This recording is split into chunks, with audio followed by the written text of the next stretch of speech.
Welcome to our tutorial on how to enable likes notifications from anyone on X, Twitter's platform, on your PC. Let's get started with the step-by-step process. Step 1.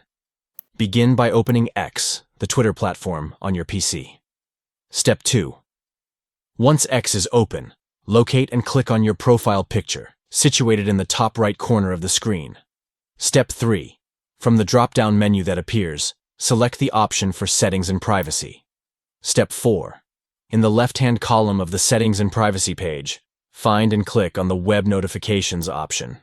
Step 5. Within the Web Notifications menu, navigate to the Notification Types section and then select Preferences.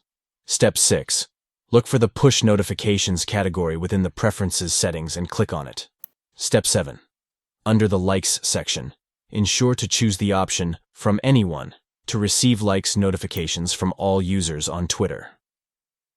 Step 8. Once you've selected From Anyone, finalize the process by clicking on the Save Changes button located at the bottom of the page. By carefully following these detailed steps, you will successfully enable likes notifications from anyone on X, Twitter, on your PC.